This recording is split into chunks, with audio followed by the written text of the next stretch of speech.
Hi, my name is Brandie Paterakis, and I'm the owner of Blue Bee Counseling Services. I'm a mother and wife who is passionate about life and has found joy in helping others improve their mental health.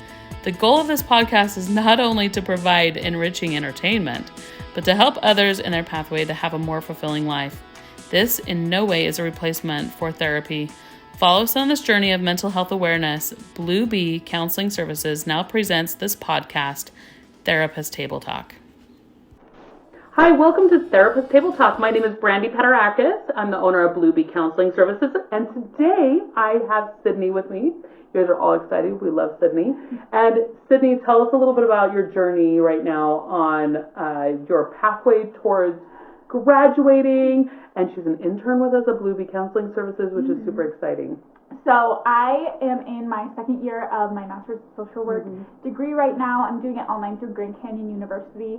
I have a bachelor's degree from Utah Valley University in psychology, and I ultimately ended up going social work route for grad school. So I've been interning here at Blue Bee for a while now, and I love it here, and it's wonderful. So she's one of our prized possessions. We want to keep Sydney forever. So we love Sydney. We're excited to have her with us today. As you notice, again, we are doing it a little bit differently. This is my office. Welcome to Blue Bee Counseling Services. Before, we actually had a place that we did it at, but that is under construction. So we get to come into the office today, so you get to see all of my wonderful treats on my cabinets that we hold, and tissues right behind us. So welcome here to Blue Bee Counseling. All right, so we are going to talk about something kind of fun today. We are going to talk about overwhelm mixed with joy and peace. How do we? Right, that feels like does that feel they like don't go together, but really they do a lot of the time. Do you feel like this is one of those times when it's like opposites attract? Yeah. Like, let's bring it together. I love when there's some good dichotomous thinking that happens. Right. One of my favorite things that happens in my office is when we're able to recognize that two things can exist at the same time. So. Right. In fact, I have a couple clients that say that. They're like, oh yeah, I keep on thinking that two things can be true at the same time. And I'm like, oh yeah, I said that. Yeah. Like, that was awesome. I did tell you that. Yeah. You're right. You're right. Well, I think this is one of those situations. So let's just dive into a couple definitions. Yeah. I think let's start with some definitions. This is going to give us a good idea of understanding overwhelm. So I kind of pulled up overwhelm, and this is what it said. It said it's a state where we lose the capacity to meet the demands that are being placed on us. Yeah, I think that's really good. For me, when I think of overwhelm and ways I feel it in myself or in my clients, I just feel like that feeling of being out of control, that like feeling of looking at everything on your to-do list and not being able to even like define mentally where you're able to start because the demands feel so heavy that you aren't able to really attain any of those goals. Right. And I love that point of view because I think for me, we're trying to both define it individually, and I think that this is a really great way for us to each understand overwhelm and how it, showcases itself inside our bodies and how we're feeling it and recognizing it. And so I think when I'm feeling overwhelmed, there's two different elements. There's elements of the pressures that I'm putting on myself, which could be like high expectations and demands, and maybe even perfectionism, right? And then there's also the element that others are putting on me, like I'm feeling the need to make sure that my children are being fed, and I have 15 places I need to be, and then she calls me and tells me I need to run to school and drop off her homework assignment, which I have to learn to set boundaries, right?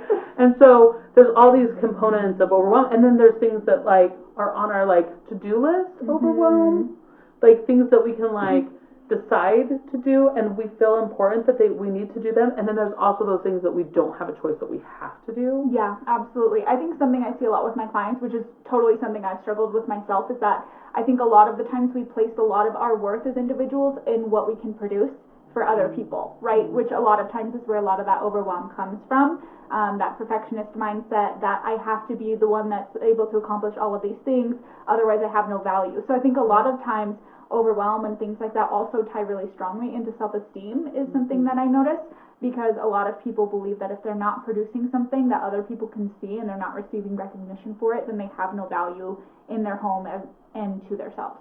Ooh, that's so good, and I love that. Let's think about that for just a minute. Let's start back of like recognizing overwhelm. So you as our viewers, you're gonna take part in this little exercise, and I want to just do a self-scan real fast. Like, And usually how I run my clients through this, and Sydney, feel free to pop in on this one if you feel anything different. But I love to start out with just kind of a mindfulness exercise. So let's just all kind of close your eyes. Don't do that if you're driving. But just close your eyes and take a moment where you can just kind of take a big deep breath in. And they find that breath work is so important on this. So let's take a big deep breath in through our nose. And we're going to hold it for 3 seconds. And then you're going to breathe out through your mouth. And you're going to hold it for 3 seconds. And then let's breathe in through our nose. And we're going to just kind of keep on repeating this as needed. I usually like to tell my clients to do it about 2, 3, 4 times. And then as we're doing this, I want you just to kind of sit and evaluate your body. Where are you feeling your stressors at? Are you noticing anything that's abnormal or unusual inside your body? Maybe some tightness somewhere. Feeling a little bit of stress in certain places. And then kind of evaluate, where is that kind of coming from? Like, are we noticing anything like tightness in our shoulders, a stomach ache, or pains in our tummy? Maybe a little bit of like shallow breathing maybe that we're feeling, or tension in our muscles. You know, my rapid thoughts. Are you having rapid thoughts where you're having a hard time keeping track or staying with us right now? You know, your mind is kind of wandering and going everywhere. And I just want you to pay attention to that and allow yourself to have that, and to be present with it. Maybe ask it if it's okay that you set it aside for a moment and really focus in on those other things that usually we don't pay a lot of attention to, that we can pay attention to right now. And I want you to be curious. Be curious about your body. Be curious about the thoughts that kind of just won't go away. And what happens with you, Sydney, when you kind of do this with Overwhelm? What do you notice that your body usually tells you? And I find that a lot of my clients feel a lot of the same body symptoms in Overwhelm. There might be a few outliers here and there that are a little bit different, but for the most part, I'll usually get on the board and I'm like, okay, let's tag this. Let's write this down, all of your symptoms that you're noticing, and let's give a really nice tag to the fact that this is like overwhelm. Yeah, for me personally, it's definitely tension. So I feel a lot. I notice I'm clenching my jaw really intensely, which is something I notice with clients a lot too, especially when we go through and try to release some tension in session. I'll notice like my tongue is up on the roof of my mouth. Everything in here is really tight. My neck, shoulders area feels really tight. A lot of times the stomach ache, like you were talking about, comes with that kind of anxiety. I think this is something a lot of clients aren't super, like, it feels really awkward the first time we do something like this, and I always try to preface it with that, like, hey, this might feel kind of weird, bear with me on this. There's a reason why we do these kinds of things, because our body is our greatest instrument for communication, right? Our body really wants to try to protect us, and so I love taking that mindset when we do this kind of exercise too, is what is your body trying to protect you from right now? Why does it feel like that's the area that it needs to put some tension in, and can we give it permission to let it go and reframe our thoughts to something a little more productive and helpful for us? And like, thank you so much, body, for trying to protect me and for holding that in for me so I don't have to experience it emotionally, but I'm going to let you have some rest right now. I love that, and thank you for walking us through that. I think that's exactly how I feel it as well. I also feel like a little bit of tightness up in my eyebrow area, like in between the two eyebrows. I kind of do this little scrunchy thing, which is like those nice wrinkles that we get when we're in our 40s and 50s, because we've been doing it so much. But that scrunch, and I'm like, oh, relax the face. Like I feel like the face, my jaw tends to ache, just like you said with the clench, and I'm like, ooh, I have kind of an achy jaw, and being aware of kind of that. I also recognize that my arms are sore, and it's probably from clenching my fist. I don't even recognize what I'm doing, right? And so those are some symptoms that I like to recognize and be aware of, and I think that that's perfect because most of them are all pretty much the same, just so you know. And this is where I usually like to stop and take a minute and say, okay, let's take some big, deep breathing. And let's kind of go over deep breathing, I think, just for a moment, because I think deep breathing is so important. People, I love it because I have some people that come in my office and they're like, oh yeah, that doesn't work for me. And I'm like, it works for your body. Like, it might not work for you, but your body really likes it. And let me tell you why, because when you breathe in those 3 seconds, it regenerates all the cells in your body with new, fresh oxygen throughout your whole entire body and cells. all at the same time. Yeah. Where else can you get that? And if you refresh that body and those cells, then with fresh oxygen, they're more lively. They have the ability to gain energy and to feel good, and it just makes the body feel better. Okay, so let's watch this. I want you to take a close, pay close attention to this. Okay, so we're gonna do another set of deep breathing, and I want you to especially pay attention to your arms. Most of the time, now I'm gonna say about 85% of the time. So if you happen to be that 15%, do not feel bad. That is okay. But most of the time, 85% of my clients will feel chills going down their arms, or they'll feel like a little bit of pricklies, or a little bit different in some ways, or like a little bit of heat, which I find is kind of interesting. So see which one you are. Like, what do you feel when you regenerate all your cells at the same time? And this is super important for overwhelm. It can be great for depression, anxiety, and everything. So let's go ahead and try it. We're going to just do another set of those deep breathings where you breathe in through your nose, and you're just going to hold it for 3 seconds, and you're going to breathe out. Now let's go ahead and preface this with, this is weird. It doesn't feel normal. And a lot of the times I think my clients like to deny the fact that they don't like to do deep breathing because they don't like to do it in their sessions. Yeah. Because it feels uncomfortable, because this is something abnormal that we don't normally do. Yeah. So something else I like to do with this really quick before we jump into it is I like to make clients even more uncomfortable and make it even more weird. Awesome. And say we're going to do a little visualizing along with this deep breathing once we have the basics. I like that. And with that new oxygen, I like clients to kind of brainstorm, and we'll write up on the board like, what good things, what good values, what things do you love are you going to put into this big deep breath that you're taking? And we're going to visualize, and I like them to like assign a color to it, and most of the time it's like yellow or green, something bright and happy, and we're going to breathe all of that in with all of those really positive, joyful, happy, positive values that we want to be true for us in that moment. We're going to breathe those in, and then we go through, okay, what are we exhaling out? What can we release right now? What color do we want to attach to it? Normally it's a darker color, or something that's murkier, and how can we breathe that out? And we're going to visualize breathing in all of the really wonderful things and breathing out all of the things that are kind of weighing us down right now. I find that to be really powerful for a lot of people too. So. That's a great interjection here. Just to go along with that, if you can't think of values or things that you're wanting to breathe in, sometimes just positive, the first positive thought that you have coming in can be good. And sometimes it's as simple as just saying, I want to breathe in positivity right now. Like, it can just be as simple as breathing in, just saying in your mind, I want to bring in positivity. I want to bring in light. I want to bring in gratitude, even if I can't think of those things that I'm feeling gratitude about. Right. And even though I can't think of those mantras that maybe I want to state, or those actual items that I want to put in there. So let's go ahead and try it now. Okay, so we're going to do both things. We're going to take some big, deep breathing. I want you just to kind of take a moment, recognize like how your body and your arms are feeling. Usually we see it in the arms. If you're feeling it somewhere else, just kind of pay attention. And I want you to really ground yourself by putting both feet on the ground. Grounding can be something that is really important, especially in the energy fields.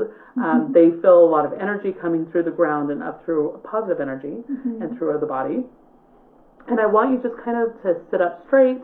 You can also relax if you want to. If you want to lay on a couch, on the ground, wherever is most comfortable. I just want you to get your body in a really comfortable position. And we're going to go ahead and try this. So we're going to take a big deep breath in, and then hold it for 3 seconds and breathe out. And I want the exhale to be longer and slower than the inhale. Okay, and then hold for 3 seconds, and then when you're done, breathe in. And then you're going to hold for 3 seconds. And I want you kind of just to do this for like about 5 times. Remember, the exhale's longer. I want you to think about the light that you're bringing in, the things that you're releasing out. And I want you to think about I want you to recognize your body. Is it tingling? Are you feeling anything? Okay, one more.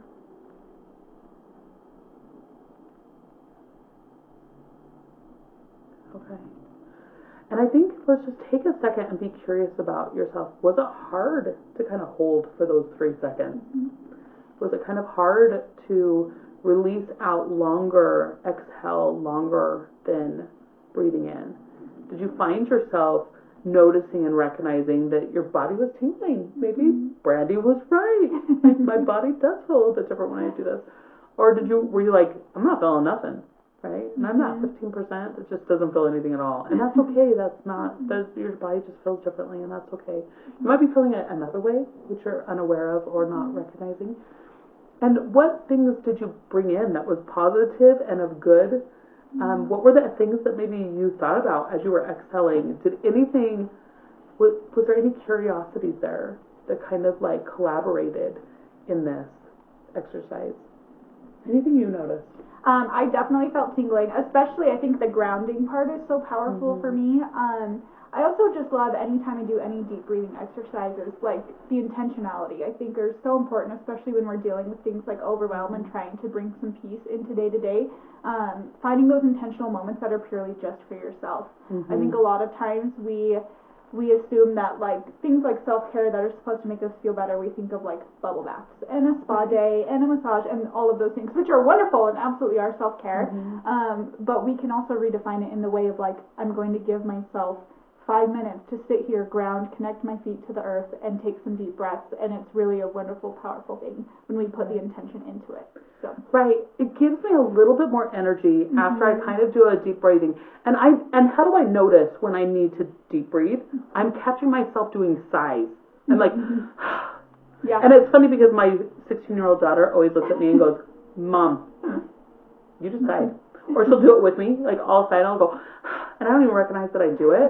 And she'll be like, my kids who are 4 and 7 will tell me I need to take a deep breath, which I think is just so funny because I'm like, of course your mom's a therapist, so you tell me that, and I think it's great. But I love, it's always really fun to see them when they're feeling overwhelmed. They will tell me like, Mommy, I need to take some big deep breaths, and I think that that's so awesome. And they will sometimes tell me, Hey, Mommy, take a deep breath, or whatever, which I think is great. And so just starting to like plant those little seeds of like, I can have these moments for myself every single day is a really powerful thing. Right, and I love it how you're happy and excited that your children are doing that. Yeah. Because sometimes we can be like, no, I'm not. Yeah. Or that's not true. Or like, I want to recognize my own stuff. I don't need someone else, but we have to. We have to sometimes be willing to allow other people to recognize our things and for us to recognize them too. It's really great when a friend can be like, you're seeming kind of overwhelmed. Yeah. And this is like, you're more irritable. We're recognizing that like, and these are some of the other symptoms like I want to get into just so you know. We talked just now about how the body feels overwhelmed. Let's now go into some of the symptoms and the actions and the thought processing that kind of goes into overwhelm. And let's kind of like discuss those for just a minute, which is isolation. Yeah. Right? Like when we feel overwhelmed, I have a harder time, and I've noticed that my clients have a harder time getting out of bed. There's a lot more symptoms of like depression. Yes, absolutely. Kind of come up. I think the thought patterns that I see a lot that I'll hear my clients kind of verbalizing to me before they're able to even like define that it's overwhelmed that they're feeling is those should statements. We turn everything that we feel like needs to get done off of our to-do list to something that needs to get done, and I should do this. And our brain distorts it and puts that demand on it, which when we put that demand and that expectation attached to it, we're never able to really live up to that potential for ourselves. Right. Right. And let's talk about demand avoidance. Like that is definitely a real thing. And it's demands that we put upon ourselves as well as other people. Yeah. And we will do anything in our power to not fill that demand, right? To the point of rejecting. And so be very careful if that happens to be you. Kind of look up the pervasive demand avoidance type of, it's not a diagnosis, it's just kind of a thing that they're being curious about right now that's happening to a lot of people. I find it happening when people get stuck. I in therapy, I'll be like, ooh, do we have like a demand avoidance type of issue here? Why is your brain feeling like it needs to stay stuck? What's getting in the way from us being able to pull ourselves out of that? Right. So kind of being aware of that. The other thing is I'm recognizing that I have a hard time getting out of bed. Like getting out of bed, functioning, doing the things that I normally would do. I mean, we're going to go on the depressive symptoms right now, right? That's kind of what happens when overwhelm kind of steps in. Yeah. The I'm not are like a big one. If I start hearing I'm not or the always and nevers, like those kind of get in the way. Yeah, your thoughts just get really distorted, right? And that's how our brain protects us in those moments, unfortunately. Safety is a big thing for our brains. And so when we can like counter that, and here's the thing is like, okay, so not only those things, but I'm feeling less happiness. Yeah. The joy is harder to find. Yeah. Maybe you're doing things you typically do in a day and you're not feeling any pleasure in them. Again, is one of those depressive symptoms that we'll look for in practice. Because I haven't completed my checklist, right? Like, I need to complete my checklist. And so those are definitely some things. Anything else that we kind of notice kind of symptom-wise that kind of happens where we're like, ooh, there's overwhelm here. I think irritability is kind of a big one. Along with the isolation, I think that social relationships suffer a lot. Marriages suffer a lot when one person's feeling really overwhelmed. You'll see a lot of resentment coming up in relationships that are typically pretty secure. And noticing those kinds of changes in individuals as well. I also find that like my coping strategies that I usually like to do, such as taking a bath, reading a book, taking a nap, going for a walk, I tend to make a ton of excuses why I don't have time to do them. Yeah. And that's one of the signs that I can catch when I'm feeling overwhelmed is like, ooh, I don't have time to do that. I can't sit down and read a book. I can't. And then I'm like, whoa, hold on. There's overwhelm here. Yeah. Because that is a big sign for me, because I start making excuses why I can't do things that normally brings me joy. Or like playing on the ground with my kids, going to a movie, making dinner. That's a big one too. Like if I can't make dinner, sometimes I'm like, whoa, am I in overwhelm? Yeah. Right? Sometimes I just like eating out. You don't look as nice and squishy as I do without having overwhelm, sometimes, or going out to dinner. So those are some things to be kind of aware of as well. And remembering that it looks different for every individual, right? The symptoms we're describing right now might not be what you personally experience when you feel overwhelmed, which is why it's so important to be curious with yourself always and have that intuition and just notice when things are feeling a little different than usual and being curious with yourself as to why that is. I love that. It's self-compassion, right? Allowing self, and these are the strategies. So let's go into some strategies here on how to work with overwhelm. And I think this is where kind of joy kind of sets in, and we're going to talk about and incorporate joy and peace. And I think that that's going to be like a really great thing to do. Now, this all kind of depends on, are these things that I'm putting on myself? Is there an expectation or a demand there? Is this something that other people are putting on me? And I think the number one thing that we have to kind of do is we have to put ourselves in a position to recognize awareness. Like, what is here right now? How is my body working? What am I able to notice and see? Am I feeling different? Kind of like what Sydney said. Am I feeling some of those signs and symptoms of depression? Or are my thought statements kind of claiming a certain type of I'm not, or the always and nevers, or shoulda, coulda, wouldas? Like, am I feeling some of those? And then once we can like categorize it and name it and be like, oh, overwhelm is here because this is what my body feels when it's in feeling overwhelmed. We are at a super great place because now that we've named it and we have awareness around it, then we have to we ask ourselves, do we have the desire to want to change it? Yeah. And it's okay sometimes. I'm like, no. I don't want to change it. I want to stay here forever. And I like pull my eyes and I'm like a little kid and I'm like, no. Yeah. And that's okay too, because sometimes we just need a minute. And it takes me about sometimes an hour. Yeah. And I'm like, okay, this is ridiculous, Brandie. Remember, you're a therapist. You got this. Like, this is good. But recognizing those things can be super helpful. And then going on the pathway of like, okay, so how do I insert peace? How do I insert in joy? And let's maybe just take a moment here and let's define joy. So when you see joy, Sydney, like how do you explain joy to your clients? When I think of joy, I think of like pure like mindfulness and intentionality, again, kind of like we talked about. I think of the lack of kind of negative feelings, lack of anxiety. When I think of mindfulness and being present, I think of it's so hard to define, right? Because I know it when I see it. Right. It looks different for everyone else. So when I think of like mindfulness, presence, I think of being purely intentional and nurturing the relationships that you're in day to day, feeling really content within yourself, being quick to offer yourself compassion, things like that, and just being able to really recognize the value that you have as an individual and in your relationships. Again, it looks super different for everyone, but that's kind of how I define it. Right? Just be aware that joy, and I love this because it's like an Inside Out, like if you ever seen the movie Inside Out, joy and sadness are like best friends sometimes. You know what I mean? Like they can accompany each other. They can reside in the same space. And sometimes my clients will be like, I'm just so sad. And I'm like, yeah, sad is big. Like that part of you is very big. When you feel sadness, it can seem to squish out joy. And the awareness that we can come in of being like, no, that doesn't have to be there.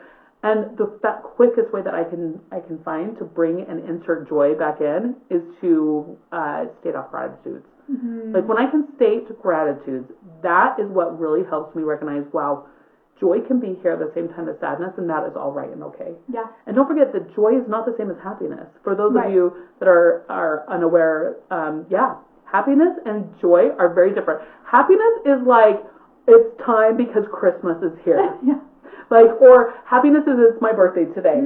Or happiness is all of a sudden my best friend showed up at my house and I want to hug her. Or I ran into somebody at the mall the other day. Or it might be that I'm going on a vacation, so I'm feeling like that happiness that kind of seeps in. The happiness isn't like long term. It doesn't usually stay for a long period of time. And so if it can be accompanied with joy, joy can feel like that contentment feeling. I know that sometimes I like to tell my clients, like, hey, do not be surprised that joy can feel just like peace. Yeah. Whoa, are we entering in peace? Yeah, I think so. Right. I think along those lines, with the like two things being true and the sadness and the joy existing at the same time, which is something I think a lot of people, we kind of reject, and we think that sadness has to win 100% of the time. I think that one of the most powerful things we can do for ourselves as individuals is to redefine the narrative that exists inside our head and give ourselves that gift of peace and of joy in those moments that feel really hard.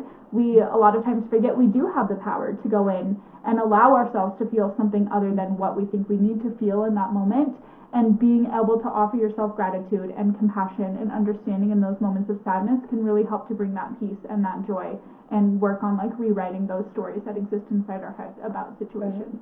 And don't forget that we're not telling you that you cannot feel sadness. Right. It's important to feel it, because just as joy can exist or sadness doesn't exist without joy, and vice versa, right? Like we have to be able to feel all of our emotions in their entirety. We have to kind of teach ourselves how to experience emotions a little bit so that we can gain the control over them. And there's a balance in all things, and being able to balance out that sadness with that joy in those moments is really important and a really powerful tool to use when you're experiencing things like depression and anxiety. Right. Sometimes I even like to tell my clients, like, hey, let's feel sadness, and it's okay to feel sadness. Don't forget that sadness can be felt, and usually I love to feel sadness. If you want to really feel sadness, to get sadness, like, not necessarily gone, but to help sadness, you have to use, there's a 3-compartmental to sadness, and this is kind of like taught by a lot of grief experts out there, which is you have to have sound, you have to have movement, and there needs to be the feeling of sadness, which can be accompanied by tears, you know, and sometimes that might even be anger. Yeah. Like anger might need to accompany sadness, and that's okay that anger is there. It's not okay to have fury, and it's not okay to have rage. Right? So those are not okay to feel. Yeah. And that's when we have to like put some boundaries on ourselves. If we're feeling fury or rage, then we need to say, whoa, we have some emotional components that we need to work out to regulate ourselves so that we can feel the appropriate feelings appropriately. Now, I'm not saying that never can you feel rage. Right. I feel like there's a time to feel rage. Yes. You're never entitled to hurt someone else because of your rage. Yes. Right. Unless they're coming at me in a dark alley somewhere. Yes. Then I'm pulling on her. Then would that be rage or would that be fear that you're feeling? I'm feeling fear, but it's coming with rage because I might have to like pull out. Like I'm looking for anything that I can use, and I might have to go like animal berserk ballistic on someone if they start touching me or my family, right? Like then the rage can come out, and then it's okay. There's a time and place. There's a time and a place, and I keep her very locked up in the back, you know. And sometimes she gets the key and gets out. She's so rude sometimes. In inappropriate times too. I'm like, dude, this is just a lacrosse game. Like. You don't need to feel rage right now, but you feel rage when that happens, and sometimes taming that and being like, whoa, girlfriend, you gotta go get yourself back there, like, let's take a chill for just a second. This is when I incorporate deep breathing and get myself back on, but recognizing those things can be so important when you recognize how your body responds to certain things, and you can be like, oh, she just got the key and she got out. Like, let's repair it. right? Yeah. Let's have a little bit of self-compassion that rage got out just now, or those feelings that are not appropriate to be there right now. Let's repair. Maybe we might have to let it go. You know, we might have to have radical acceptance. Oopsie, like I'm human and makes mistakes. So those are just some things to be aware of and to combat. I thought we could bring that in here just for a few minutes since we're talking about anger and rage. Okay, so we have this big emotion, right? We're feeling overwhelmed. We want to get rid of overwhelm, or we want to help accommodate it, right? Maybe we don't need to get rid of it. Maybe it just has to be here right now. So we're talking about some of the ways that we can feel our body. We talked about how to feel our body, how to recognize that it's here. This is called awareness. This is one of the first strategies that you have to have. It's recognizing some of the symptoms that are kind of coming up. What's kind of getting in the way right now, right? Is there a big to-do list item that maybe needs to be checked off? Are we looking at a whole huge bubble of stuff?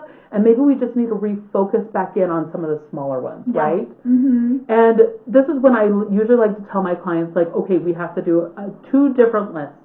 The first list is I've got to do a list of all of the things that I'm feeling and I'm recognizing, right? My body symptoms, all of those. I also like to do a list of all the things that I'm feeling like I need to accomplish, right? If there are things that like I'm just feeling overwhelmed, just checking down a list of all of those things can be super helpful to just get them on a piece of paper, because that's our big bubble. And so now I can look at the list and I can say, what are some of those bubbles that I don't have any control over? Yeah.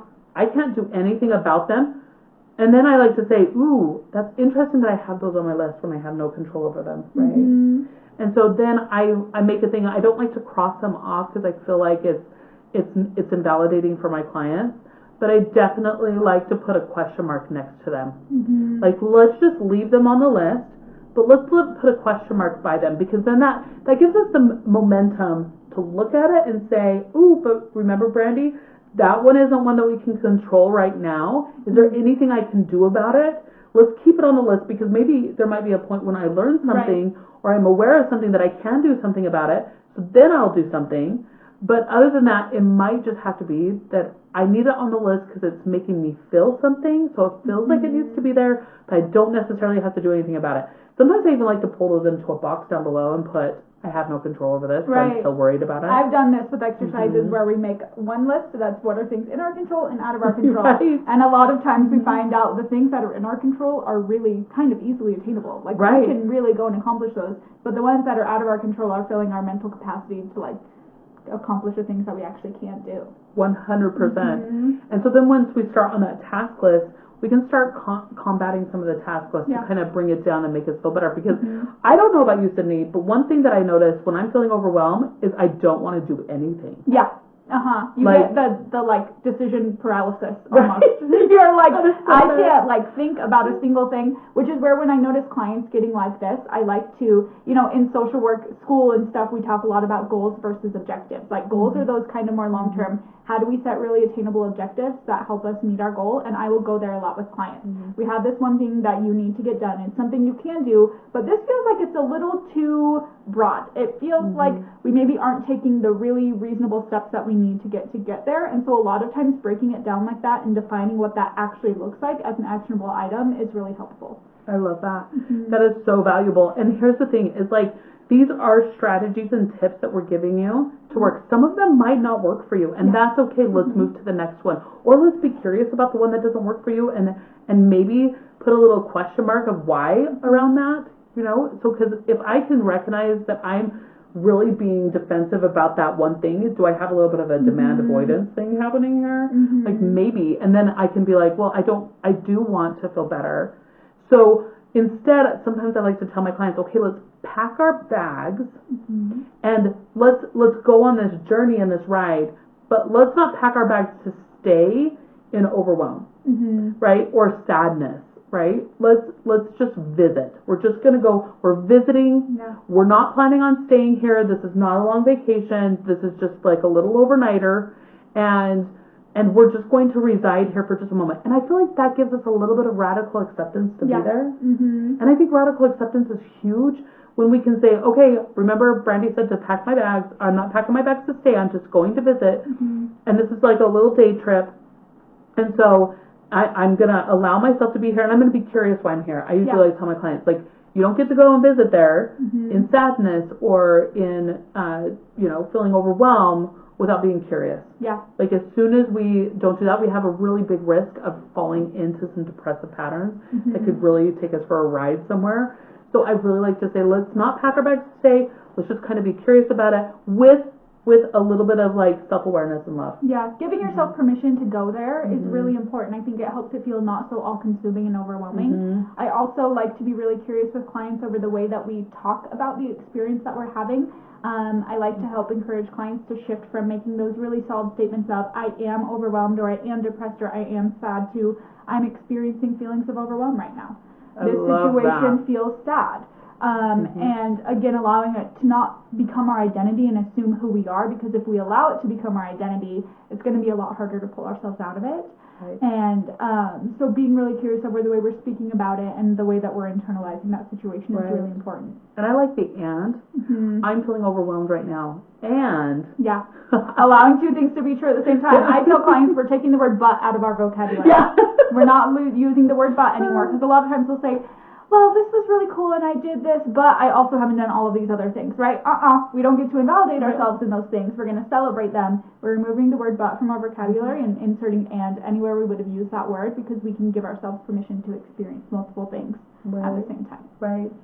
So when I'm feeling overwhelmed and I have this list, it's usually a nice to-do list. Be aware of that to-do list, right? And I'm just feeling like, oh my gosh, there's so many things I need to accomplish. And as soon as things start getting in our way, like we start getting that tsunami sandwich that starts falling in, like our car won't start, we can't find the keys, the child just choked on like some Cheerios, like milk is spilled somewhere, and gosh darn it, my teenager didn't clean that bathroom, right? Like we start feeling all of these things of like hopelessness. Yeah. Like the hopelessness can set in, and it can kind of like take our body by storm. And we feel like we just want to crash somewhere. And so this is one of those things, is just to be aware of it, right? So we're talking about awareness. We're using some tools to get ourselves out of it. We've talked about some of the I am statements. We've talked about recognizing and having awareness in our circumstances and situation. And now that we know that it's here, now we can do some things, right? Sometimes it's okay to just allow ourselves to lay in bed for a minute. Powerful interventions. Let's discuss powerful interventions to bring in some peace, to bring in some joy, bring in maybe some contentment, or recognize that contentment can be there.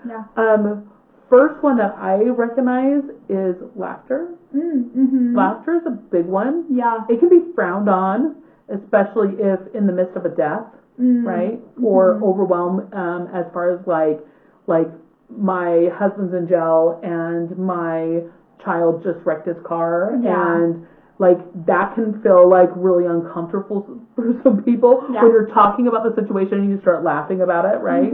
But laughter is a way that we cope. Yeah. It sometimes is unhealthy coping. It sometimes is really healthy coping. Yeah. So depending on your circumstances and how it relates for you. So I love videos. I like stupid little reels.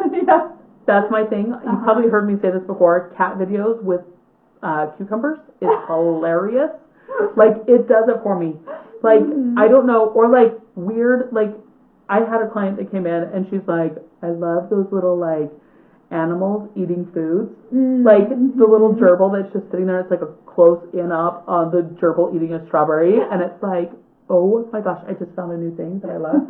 But taking like 5 minutes to enjoy some of these little things. I am a big sea person, so I love watching like whales breaching and like weird items coming out of the sea. Like them digging in the sand to find things, like, does it for me for some reason, and I feel joy and happiness in it. We might also have to be very careful of watching for overwhelm can kind of set in when we're listening to the media or watching the news.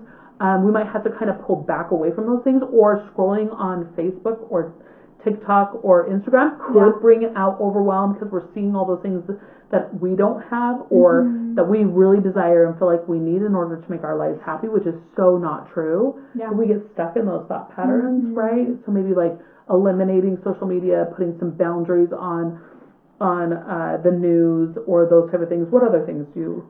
For me personally, it's exercise. When I feel like really overwhelmed and like I wake up in that mind space of like I have this to do today, I force myself to have some sort of intentional physical exercise with my body, whether that's going to a workout class or doing something at home by myself. And I find that when I do that, I come out of it in like a really, really productive, much more grounded, centered headspace.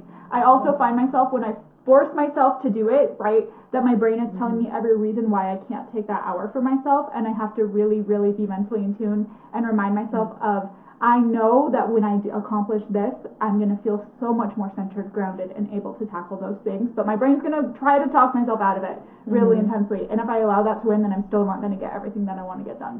Right. So, I kind of like the power move statements too. Like, I like the power move of standing like as Superman. Yeah. Your hands on your hips and your chest is like pushed out and you're like, I got this. Like that power move kind of position, or maybe even like writing down a bunch of mantras can be helpful. Holding your thumb, I heard, and rocking. Interesting. I also love habit stacking. I think is great for things like this. I found myself recently, ever since Wicked came out on Peacock, every time I need to clean my house, I turn Wicked on, and then I just clean, and I'm happy, and I'm singing along, and I get through what I need to get done. Right? So you can also incorporate those peaceful, grounding things within the midst of the things that you like feel like you have to get done. And just stacking it on top of something that you already do already can also be really powerful. I feel like we need to come out with like an unmotivational, like how to motivate yourself playlist. Like I feel like mine is I like big butts and I cannot lie. Like, I don't know, I just love it. I think it's so funny. I have the tiger does it for me every time. I'm like, oh my god, I got this. Or girls just want to have fun. It goes back into the circles in the sand. I'm sorry, I'm weird. Like Firework by, is it Katy Perry? Like those things like enlighten me, and I'm like, I got this. I'm like dancing in the hallways or in weird places whenever that comes on. Don't see me when those songs come out. I'm ridiculous. But those are really helpful for us to recognize and see that we have to add in strategy into our life. And so those are huge big boy strategies to use. Don't forget about your five senses, right? So we just talked about listening and hearing. Soft sounds, like softer music could maybe be helpful too, or like water whooshing. You know, like turning on some like water whooshing or light melodies, piano playing, something that kind of calms down that inner parts of you. We're talking about taste, maybe like throwing in a Jolly Rancher. You know, or invigorating. Sour candy is really good for anxiety. Like it just breaks it up and shocks your system just a little bit. You know, rubbing some ice on your hands can be helpful, or throwing water on your face. There's a DBT skill that I use a lot. Little kids really love that tip. It's TIPP, and it's temperature change. So cold shower, throwing cold water on your face, running your hands under really cold water. Intense exercise, you can force yourself to do push-ups until you physically can't anymore. And then P is progressive muscle relaxation and paced breathing. I'm not sure if I got the order of those correct. But that's a really good little mental check-in to do, and just like helps pull yourself out of that headspace. And what are you looking at that's appealing? What are you smelling? I have 3 different like types of soaps that I use in the shower to like kind of wake me up in the morning or to get me going. Especially they're needed on those days when we're feeling a little bit more overwhelmed. Perfumes, body lotions, candles that you kind of can turn on. It motivates me. Like my daughter always turns on a candle when she's about to clean the house or help clean up the house, and it turns on music, right? That just, those types of things can really be helpful. So watching yourself, knowing yourself, turning on a video, a podcast. Hey, we have a good one, Therapist Table Talk. Right? Share it with your friends, like it, we love that.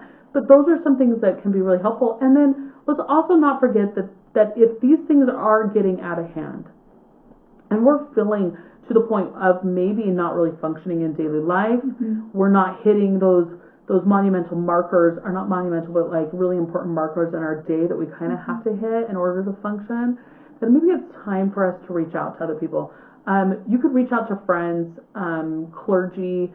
Those type of things can be really great. Therapists are awesome. This is one of those things that we can really work through with you, help you navigate some of your thought patterns of why you're thinking the way that you are. Be curious about them, break some of them down, and just inquire about them in a curiosity way that we can like be really understanding of what's really holding momentum here and why we have some really big belief patterns that we're like structured around, you know. Yeah. Well, these are some things that we can do to help overwhelm, and we hope that we added in, there's elements of peace that kind of comes with this, and peace I find usually normally comes after we use the coping skill. It's that quiet thought of like, I got this, or I can do this, or maybe I don't feel like I can do this, but maybe I really can do this. Yeah. Like recognizing that my thoughts might not be necessarily true, and they might be lying to me. Yeah. Right? A lot of times they are. Well, they are. That's true. Yeah. And so taking in components of those, and once I can add in peace and add in the gratitudes, add in and recognize that joy is there, because there's so much in life to be joyful of, no matter our circumstances. And believe me, I've worked with some people that have had some terrible, awful circumstances. And there has always been joy that can be found there somewhere in the meaning of things or throughout life in some sort of way. It's hard to recognize, hard to see. We totally get that. Give us a call, Blue Bee Counseling. If you're located here in Utah, we can see you. Outside of Utah, please get a hold of somebody. Therapists can be awesome. Watch for our next video where we'll be talking about therapists, and I think we're doing a new season, which is like recognizing and understanding some interventions to use when as a new therapist, or even in your own life when you're struggling with certain things that can come up, and that can be super helpful for you. We're so grateful that you attended. Thank you for listening to Therapist Table Talk from Blue Bee Counseling Services. We are so happy.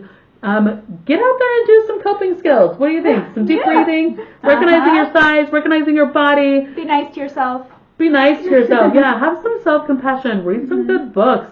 Watch our next episode. We hope to see you soon. Thanks for joining us.